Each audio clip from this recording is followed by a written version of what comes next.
When the world is just too much, turn it off and turn on positive, encouraging K-Love. I'm gonna praise. World off. K-Love on. K-Love is sunshine for my soul. I love K-Love.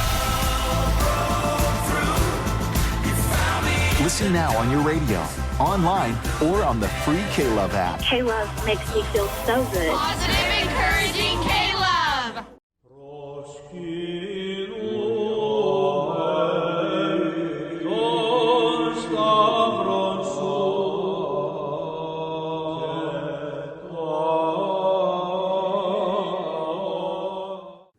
Thank you for listening to the History of the Papacy. I'm your host, Steve, and I want to quickly mention that I have officially relaunched the Beyond the Big Screen podcast. We have all new guests, all new topics. It's going to be really awesome.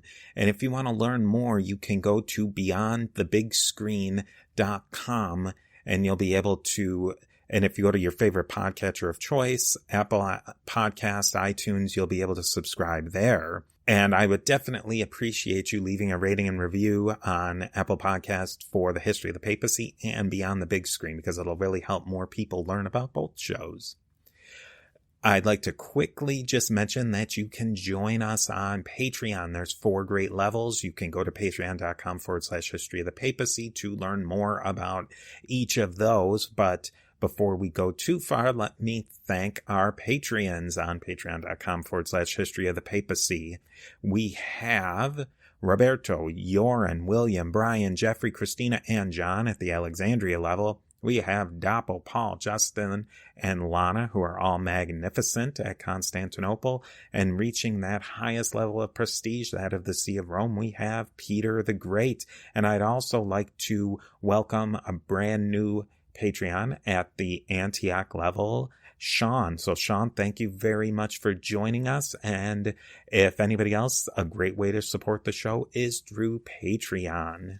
So in today's episode, Garry and I, of the History of the Bible podcast, Garry Stevens, we've wrapped up our section of the 12 minor prophets. And today, in pure YouTube and all sorts of video styles, we're going to rank them from 12 to 1, who our favorites are. We have a little bit of disagreement. We hash those disagreements out, and you're going to see who we think are the top 12. And then in future episodes, we're going to talk to some other people on their top 12s and why they think and what they think about each one of those prophets. So today you'll get a little taste of what Garry and I think of our top 12 in true internet ranking style.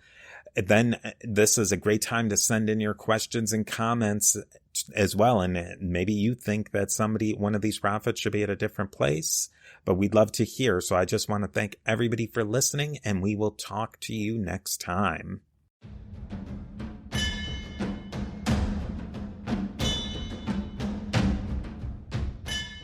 All right, here we go. Welcome back to the 12 episode, or maybe the final. Let's not count the 12 out yet. But here we are again. I'm Steve, History of the Papacy podcast. As you well know, we are also joined by Garry of the History in the Bible podcast. And we've been dissecting and putting back together the 12 minor prophets of the Old Testament. Today is our chance where we get to rank the 12 minor prophets from our favorites, our mediums, and our not-so-favorites. Not so favorites. So maybe, Garry, just in people at this point, if you've probably listened to all of them before, but maybe you're joining in at this point and you just want to see a wrap up of the 12 prophets. Who are these 12 minor prophets? The 12 minor prophets are a collection of people, and they're called the 12 because there's 12 of them. And they're all very short books, which as far as we know, all ended up written on a single scroll. So if you put all the 12 together, they're about the size of one of the big prophets like Isaiah or Jeremiah or Ezekiel. We have no idea how the selection came to be. Sometimes we only have the vaguest idea of when these people lived. In other cases, some of the prophets are actually very specific. They'll give you the year they are writing in. Most of the prophets seem to be responding to a particular crisis, such as the Assyrian invasion of Israel or the Babylonian threat to Judah, or the exile and the return. The prophets vary widely in their subject matter, their, sanity, whether they make sense or not. Now, one thing I should mention is that word prophet. I think the word prophet is a terrible translation in English. In Hebrew, the word that's used to describe them is navi, and that means someone who is called or who announces. So the original meaning in Hebrew is more like a man from God. It's more like John the Baptist. Okay, so John the Baptist isn't full of prophecies, and this is mainly the case with the 12. Very few of them actually make any prophecies at all. But in fact, they are just giving God's word to the people, and of course, it's not a great word. Now, prophets were all over the place in the ancient Middle East, and the Bible, in fact, mentions a lot of what they call men of God, and court prophets were people who attended the local ruler, and like the Hebrew prophets, they deliver the words of the gods to the rulers. And often the words are something like, Marduk needs a new room on his temple. Absolutely. We'll get that done tomorrow. So they're fairly self-serving. In general, from what we can gather, they tend to be yes men, reassuring the local ruler. So they're not exactly priests.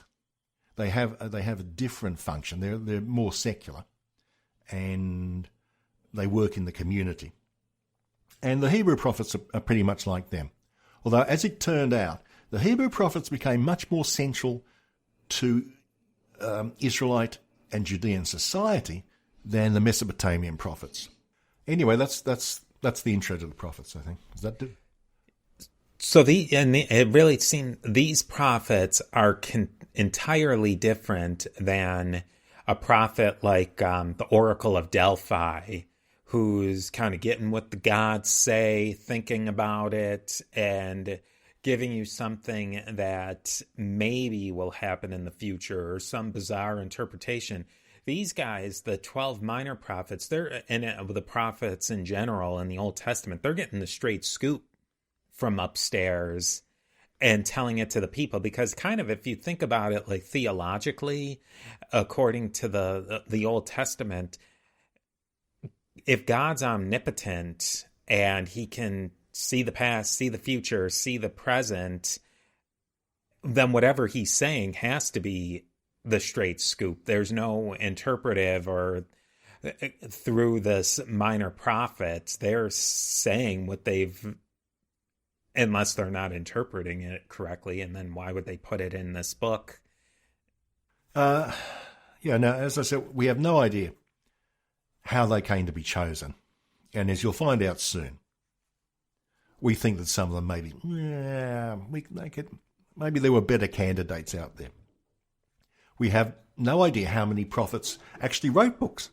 There could be dozens of these things, which simply just never got included in the Old Testament. And also one thing, a lot of the prophets are social critics. They fall into different groups. Some of the prophets, the Hebrew prophets, are critics of the government and critics of government policy, particularly foreign policy. And some of the minor prophets are social critics who are indirectly criticising the government, but they're criticising the government not for its foreign policy, but for the social ills that it is allowing to be perpetuated.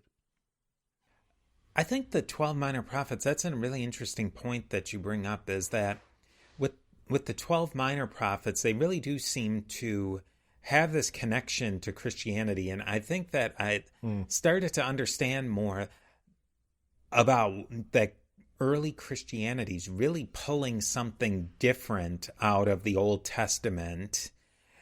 That, you know, like if you follow like the Christ myth theory, and that it's all basically they made it up, slapped on some Greco-Roman religion, and here we go. But you can really see that throughout the New Testament that they're reaching into a very specific strain of things that were going on in the Old Testament. And they really seem to like the 12 minor prophets and Daniel in particular. And now it's time to get into the heart of the story here, if you will. We're going to talk about who our favorites and who our least favorites are. So with any great top 12 in our case, we're going to start at our least favorite. And mostly Garry came up with several highly subjective measures of readability,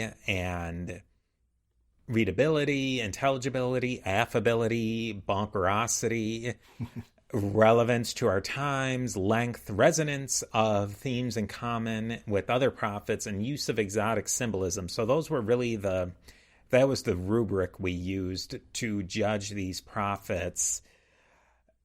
So let's start off with our bottom four. And Garry, let's just maybe name who are your bottom four as far as the 12 prophets go. Okay, Steve. Now, my bottom four are Haggai, Joel, Zechariah, and Hosea. And let's briefly recap them. Haggai and Zechariah are exact contemporaries because they specifically date themselves. And they are dated to shortly after the return, and they are exhortations to the people of Israel to rebuild the temple. That's all they're on about. Their theme is, we got to rebuild the temple, guys. We're back in the homeland, but we ain't got no temple. Let's rebuild it. And Haggai and Zechariah refer to the two most important politicians of the day, the high priest Joshua and the obscure Zerubbabel, if that's how he's pronounced. And they are preoccupied with these two people. Zerubbabel's a bit weird because Haggai and Zechariah are both big boosters of Zerubbabel, who seems to have been, the political leader. And they're predicting a great future for Zerubbabel.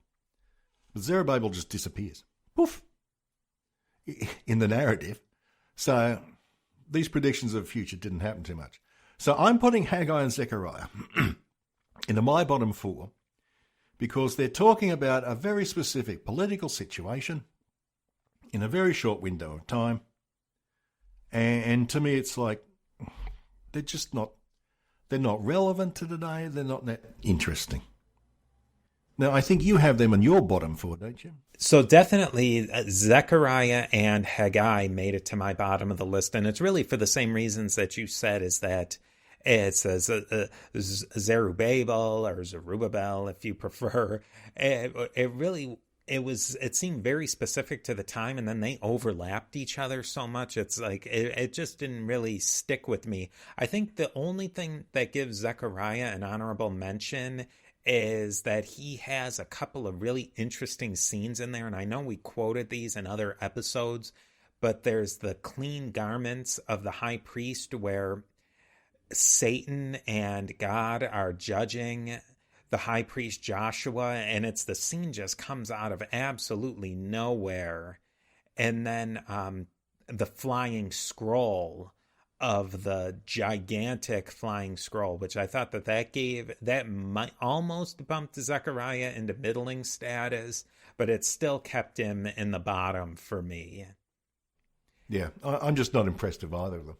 I mean, it's like they're talking about some obscure politician who was famous for about 6 months, several hundred years ago. And I don't really... Just no relevance, no... It just absorbed in minutia of the day-to-day in the temple, and in the end, it just didn't... Almost like, who cares? I think that's what really sunk those two to the bottom, and the fact that they were so similar had to put them in the bottom. Now, my next two differ from Steve's next two. Amongst my bottom four, there is Joel. Joel is, I think, the only minor prophet that we have absolutely no idea when he lived. There's no internal clues. He refers to no sort of politics. We just don't know. And I don't like Joel because, well, he's a proto-apocalypse. It's full of fairly surreal imagery. Locusts and droughts and the end of times are coming, which may be an indicator he's a fairly late writer. But I'm not a huge fan of the apocalypses. I find them too raving mad myself. And Joel it's not a full-blown apocalypse like Revelation, which is, completely over the top. I just find his imagery sort of, it's ugly, it's depressing, it's slightly mad.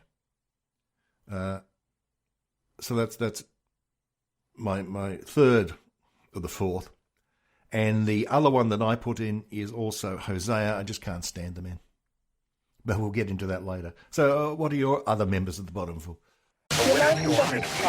When the world is just too much, turn it off and turn on positive, encouraging K-Love. I'm gonna praise. World I off. praise the mountains. K-Love on. K-Love is sunshine for my soul. I love K-Love.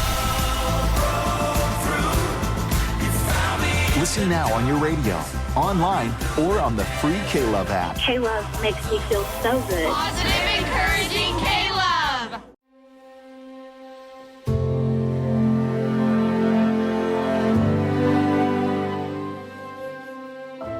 Hello, I'm David Jeremiah. As America marks 250 years, we thank God for this nation and for the freedom we enjoy. But we also remember that freedom is never free. It has always been purchased at a great cost. We honor the courage and sacrifice of those who gave greatly so that liberty could live on. And as we remember their sacrifice, we are reminded to cherish what we have been given, to live with gratitude, and to look to the Lord with humble hearts. May we never take these blessings for granted, and may God continue to watch over and give His grace to our nation.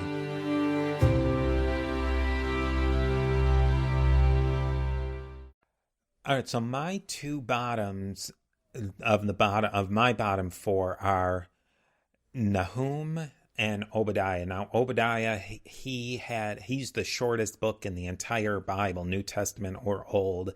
And it's a short, maybe two paragraphs of just pot shots at Edom. Yeah. Who cares about Edom? A tiny, tiny, tiny principality at the very bottom of the of Israel. It just to take such a minor little player, and you basically have a very short rant against them, and then you move on to the next.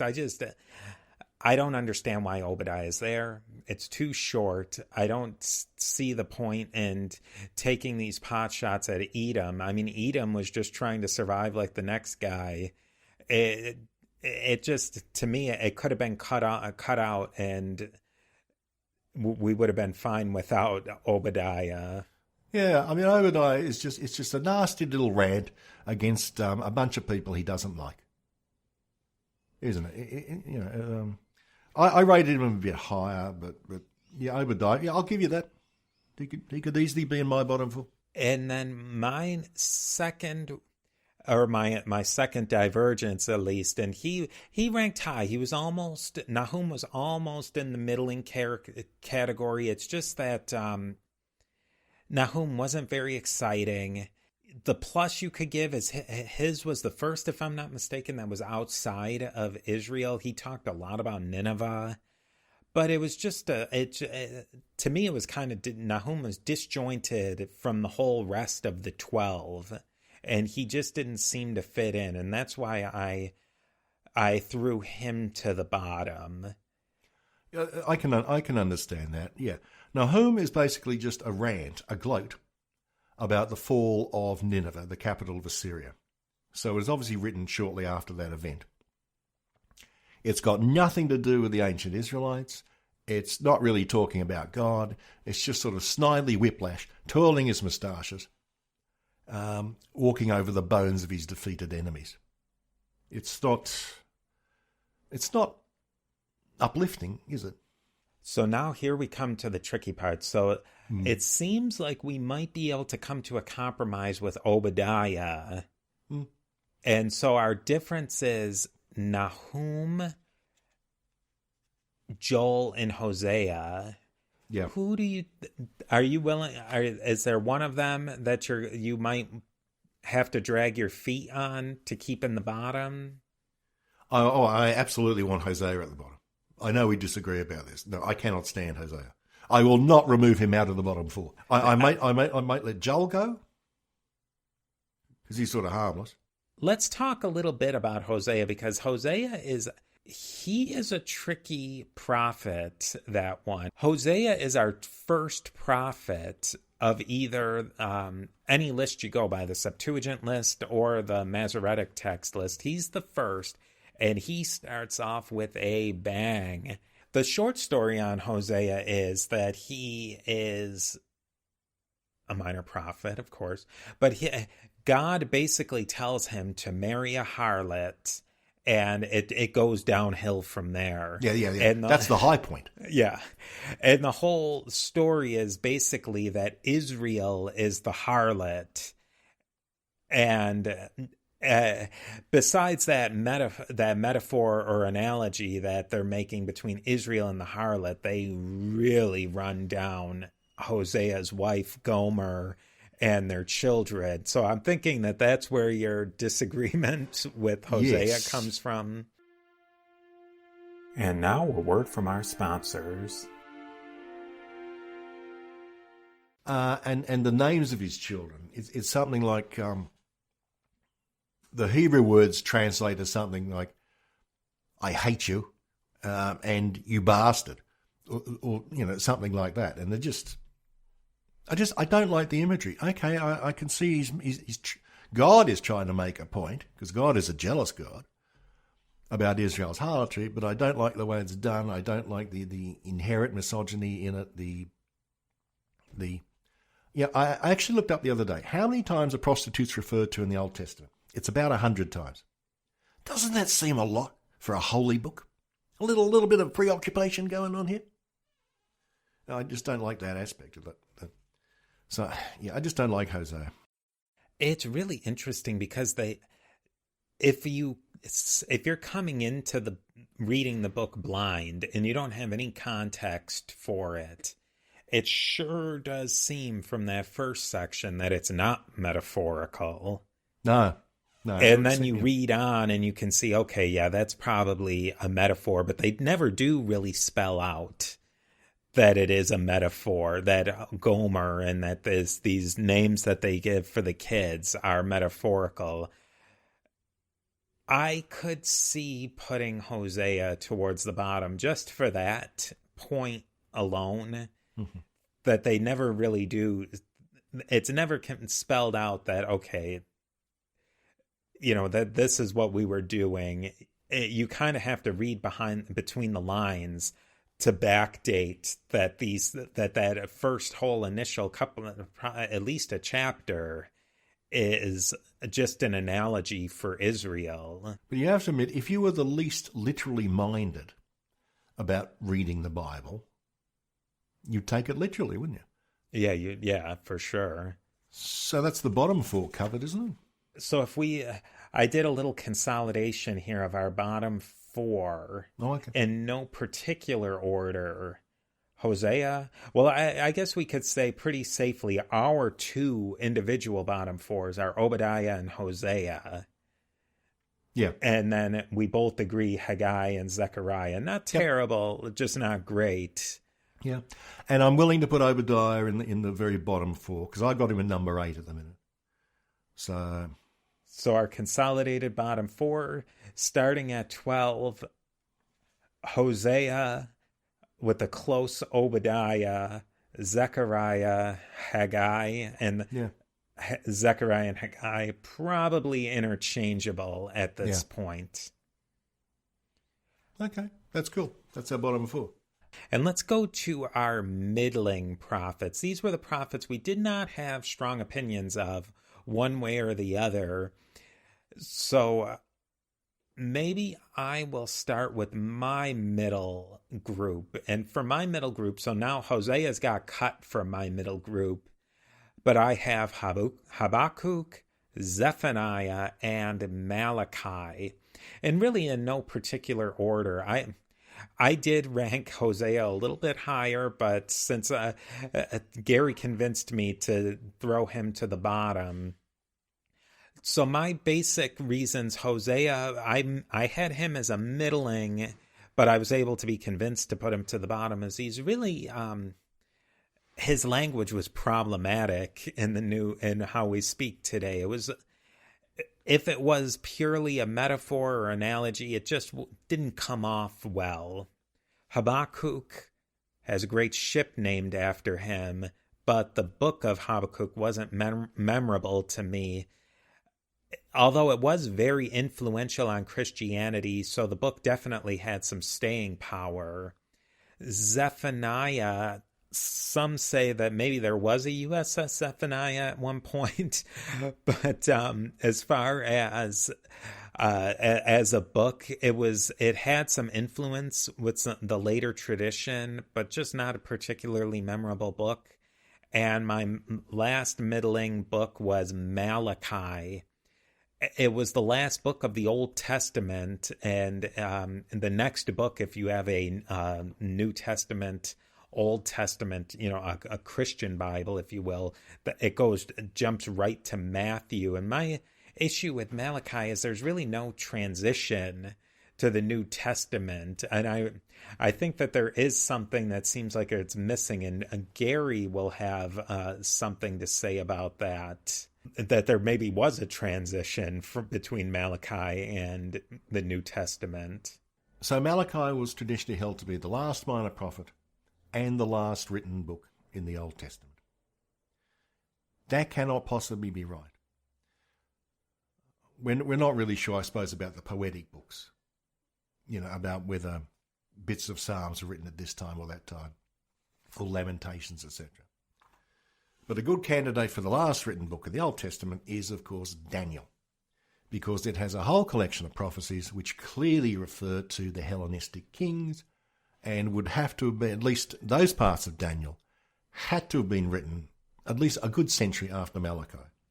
Now, if Daniel is really the last written book of the Old Testament, it forms a sort of a transition to the New Testament, because Daniel, the second half of Daniel, is a full-on mini-apocalypse, full of surreal imagery, prophecies of the future, or supposed prophecies of the future, and very much resembles Revelation in a lot of ways.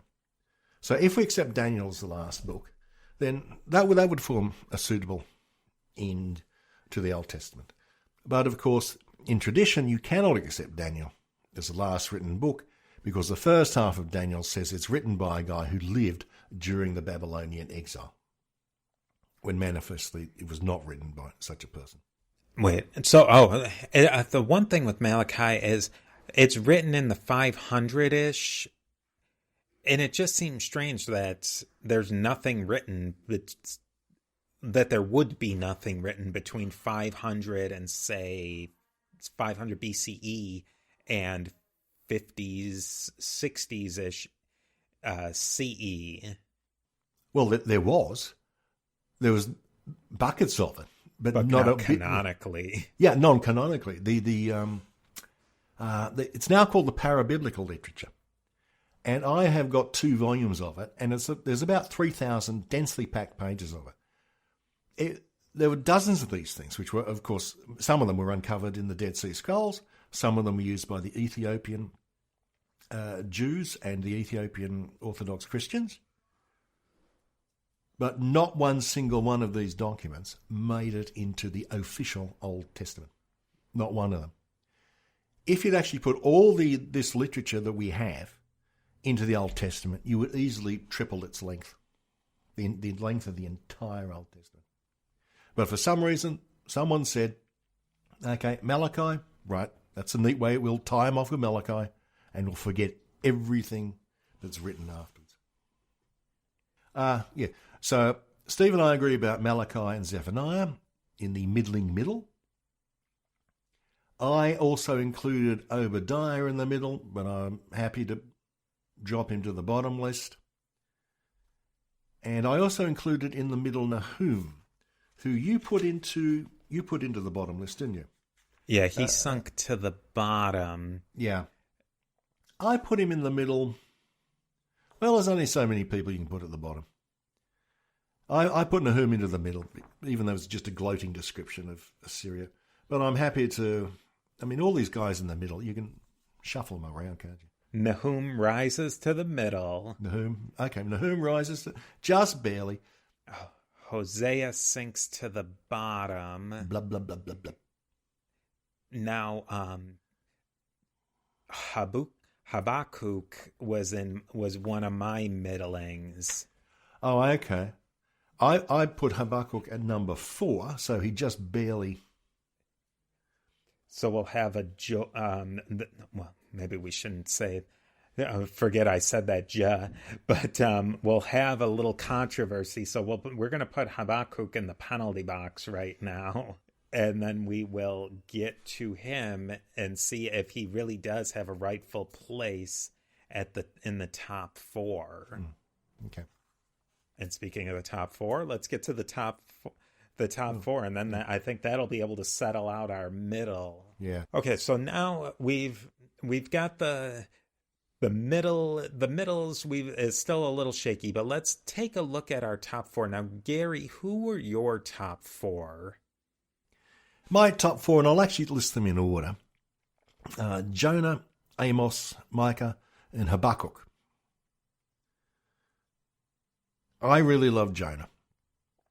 Jonah is affable fun time. Jonah is the only funny book in the entire Bible, Old and New Testaments. You all know the story of the fish. It's not about the fish. If you've only read the fish, you haven't read Jonah. Jonah, the poor bugger, is commanded by God to go to the capital city of Assyria, Nineveh, tell the Assyrians they've got it wrong and they should all convert to God. Naturally, Jonah runs in the exact opposite direction. He does not want to go to Assyria. No one wants to go to Assyria voluntarily. The Assyrians were famous for being, wolves on the fold sort of thing. But in the end, he ends up in Nineveh. And to his utter surprise, he converts everyone in Assyria to the God of Israel. He is the most successful prophet in the past 4,000 years. He does everything. And in a little twist at the ending, Jonah is incredibly depressed that it worked. So that's, you're going, what? So the whole book it's I don't know, it's just affable and amiable, and it's a little twist at the end.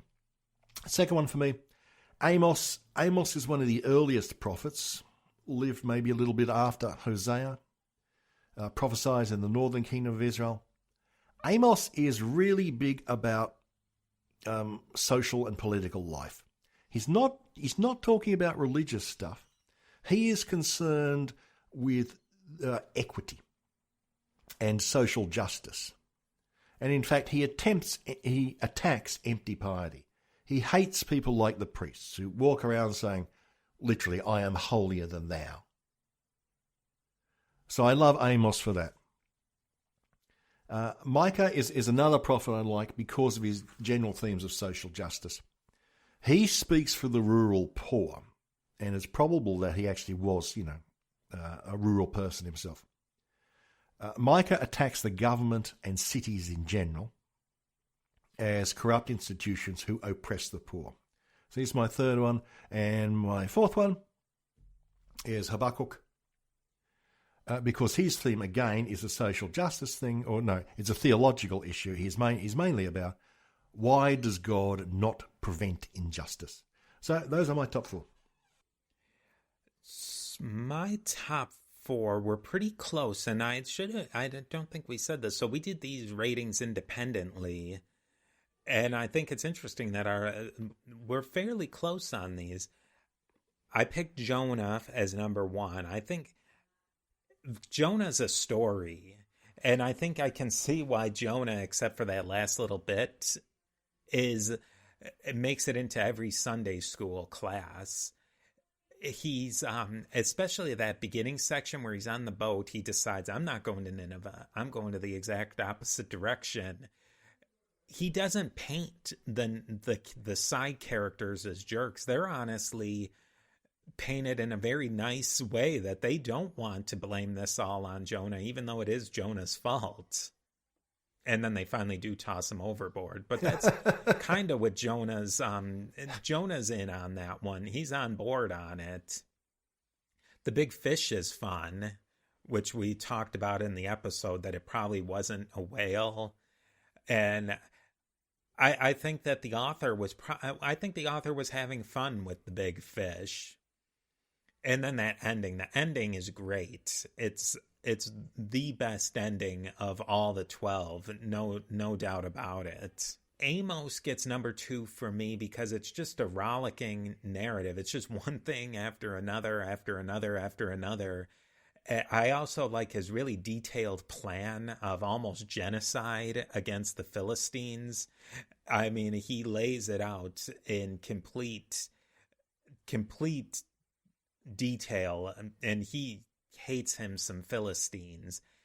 And I just wonder, why are the Philistines so hated? You get the biblical. I would love to, if they were to dig someplace and find a document of what the Philistines thought about the Israelites and the Judeans, because by all accounts they have a pretty sophisticated culture. Is it the Pentapolis? Yeah, the 5 cities, Pentapolis. or is it? Yeah. They're really advanced cities with advanced technology, advanced systems. It seems a lot more advanced than what their neighbors have going on. And is it jealousy of the Philistines, or is it a culture clash with the Philistines? Because the Philistines, from what I understand, they were probably some sort of Indo-European group that became acculturated to the Canaanites. Yeah. So that they had some Indo-European Greekish ideas that were mixed in with Canaanite language. When the world is just too much, turn it off and turn on positive, encouraging K-Love. I'm gonna praise. World off. K-Love on. K-Love is sunshine for my soul. I love K-Love. Listen now on your radio, online, or on the free K-Love app. K-Love makes me feel so good. Positive, encouraging K-Love. Hi, everyone. If you've been injured in an accident that was not your fault, listen up. We have legal professionals standing by to answer your questions for free. Call now and find out if you have a case and how much it's potentially worth. Call 800-910-7500. I'm here with spokesman John Wolf. So, John, tell everyone listening who should call right now.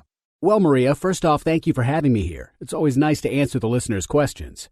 Now, as far as who should call in, anyone who's been injured in an accident and think you deserve compensation, give us a call right now. 800-910-7500. You'll find out if you have a case and how much it's potentially worth. Thanks, John. You heard it, folks. Take advantage of this opportunity and call now, 800-910-7500. Advertisement sponsored by Legal Help Center. May not be available in all states. Not available in California. Yeah, I think some people are saying they could be remnants of some of the sea peoples, who are often taken to be Greeks and others sort of running around. I think one of the reasons that the Israelites, the southern kingdom, would have particularly hated the Philistines is that the Hebrews never managed to conquer them. I mean, if we go right back to David versus Goliath the Philistine, you get the impression that we whopped those dudes who thoroughly deserved it. But in fact, Israel never touched Philistia. The cities So I think the Israelites resented the fact they'd never managed to conquer the coastal Philistines.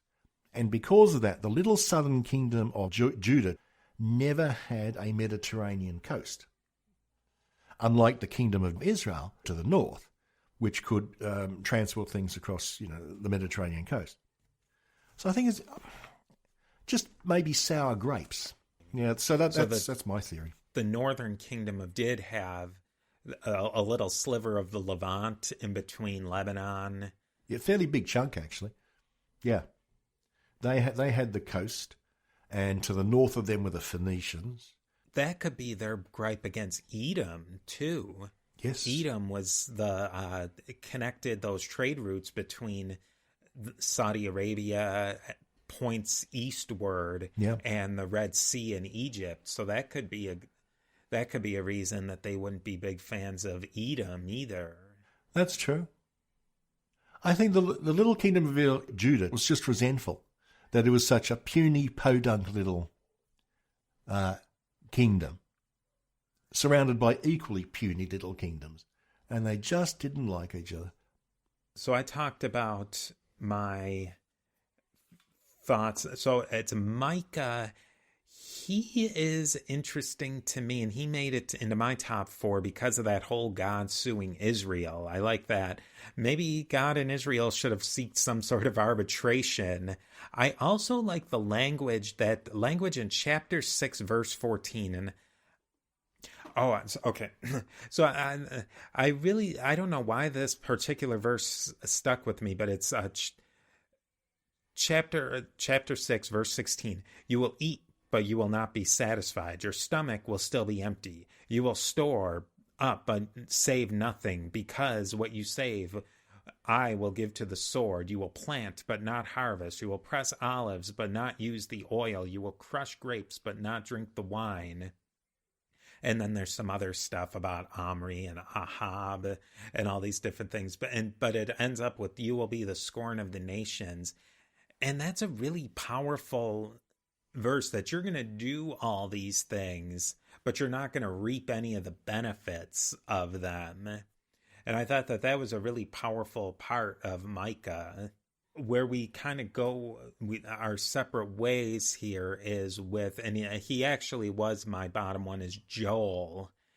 I liked the bit about Joel being a proto-apocalypse. I liked like his beat plowshares to swords and pruning hooks to spears, how he inverted that. It's funny, you never hear that quoted in church, do you? Beat your plowshares into swords. So that must have been a common saying, because we see that in the inversion of it, of beating your plowshares or your swords to plowshares, and your pruning hooks or your whatever's. But so you see that at least 2 times in the minor prophets, and isn't it again in one of the? I'll grant you that. Okay, so I'm willing, as we discussed before, willing to float Joel up a bit. So we tend to agree with the top 4 and with the bottom 4. And the middle, we're just not that excited about, are we? And now a word from our sponsors. I would love to I wish that Habakkuk could get something special. He should get an honorable mention just for the ship. Even though the ship didn't have much to do with him in particular, but I think that's great. How many of them, besides probably Jonah, would really be and Habakkuk, the HMS Habakkuk isn't exactly a household name, but it's pretty darn close to it. If anybody who's a World War II history buff is probably going to have heard about that or read about that along the way. And just to remind people, the HMS Habakkuk was Winston Churchill and Geoffrey Pike's idea to create an artificial iceberg the size of the entire American Navy at the time, and use it as a floating aircraft, as an aircraft carrier. And it was over 1 million tons. Just unbelievable. And it was made of ice with straw. frozen into it. Yeah. Awesome idea. I can't believe that ice frozen into straw probably hasn't made its way into something else. Like maybe those ice hotels that they make in Norway and Sweden and up in Canada. Maybe they fold that in somehow, because it seems like they probably would crack. Yeah, exactly. They'd be very fragile. I wonder, those ice hotels, do they throw in something fibrous into the ice? Although they seem fairly I don't know, how transparent is, say, a metre of ice? It's not that transparent, is it? No. Okay, so you could throw in anything and you wouldn't notice it. There's a way to make really clear ice. Like, I think they use them in cocktails. Okay. As like a novelty, or sometimes they'll make ice sculptures out of that. But it's a really laborious project. It's nothing that you'd make a hotel out of. Oh, okay. Right. I don't know. So maybe there is something. There has to be something. I mean, we were talking about it earlier. I can't stand the cold, so I could not imagine staying in an ice hotel. Yeah. But to each his own, I suppose, on that one. Hey, when you were making this ice with wood mixture, how would you get the wood stuff to stay in uniform suspension as opposed to either sinking to the bottom or floating to the top? Wow, that's an interesting question. Because Geoffrey Pike, the inventor of it, actually made a lot of it. So it was real and not just a complete fantasy. How would you do that? And I wonder how they made it, because he made a fairly substantial mock-up of it. How would you freeze that much ice? Yeah, particularly in the 1930s or early 40s. Yeah, I mean, you would have to have a monumental ice house. I mean, I don't know how ice is really made industrially today, so I couldn't speak to that. But or maybe you just go to Canada and just freeze it in situ. Set it out. Yeah, set it out. Pour the water. Just wait for the weather to do it. But that sawdust, I mean, that is, I guess, I think reading further into it, that it had to be built on that scale, or else it just couldn't work. But then building it to that scale made it not work. Yeah. Yeah, it was something like, if it was any smaller, it'd melt. Even though it had refrigeration plants inside it. Well, it's the greatest ship that never was. Yeah, that is a very fascinating little piece of history that snakes its way through to the 12 prophets. Yeah. So let's just to quickly review, we have at our bottom, consolidated bottom, Garry and Steve's consolidated list of the 12 minor prophets. In no particular order in the bottom: Haggai, Zechariah, Obadiah, and Hosea. Okay. We both felt pretty strongly about Obadiah and Hosea, so I would say that they're definitely sinking towards the bottom of the Pie Crete block. Yeah. In the middle, we didn't have strong opinions one way or the other. Our middling four: Malachi, Zephaniah, Nahum, Habakkuk, who almost made it to the top. Which, it's interesting. I wonder if Pike Crete floats. It must float, or else it wouldn't. Yeah, it's got to float. It wouldn't be a ship if it would. Well, it's float. ice. Ice floats. And the sawdust and wood floats too. So maybe the wood actually made it more buoyant. Yeah. But actually, thinking it's just a huge iceberg. Most of it's going to be underwater, isn't it? Geoffrey Pike, an interesting guy. Oh, I'm barking mad. Wasn't he? From the bits we've read about it. Woo! And then the fact that major players in Britain and the United States actually listened to him to some degree. Yeah. Then our top four, which in kind of order, Joel just makes it in. Just he's elbowing Habakkuk, holding him holding him under the pie-crete. Then you have Amos, Micah, who are kind of in the middle of the top, and then Jonah, who's head and shoulders above them all, standing on a gigantic floating pile of pie-crete. If we're going to carry our metaphor all the way through, we might as well be like the 12 and carry our metaphors through. Well, some of them carry their metaphors all the way through. We will. So that's our... Well, and we've got these guys in the middle who, yeah. I don't think either of us can get enthused about any of them. And that's that. Or maybe that's not that.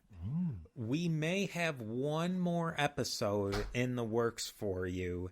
Keep your podcatchers turned on and updated and whatever they're supposed to do, because we could have a little bit more. Send in your questions. We love to hear your questions, and we might just have a bonus of a bonus on the 12 minor prophets. Is it a surprise, Steve? And I think unless you have one more thing to say about them, I think we've done our job. You do your job with sending in those questions, and we might even do our job just a little bit more on them. Goodbye, people. You know what you should... I love that when you were ending them in toodles. Was it... Oh, toodles. Or toodle-doo? Toodles is old Australian, so common 50s, 60s for goodbye. So you got to end it with toodles. Okay. Toodles all.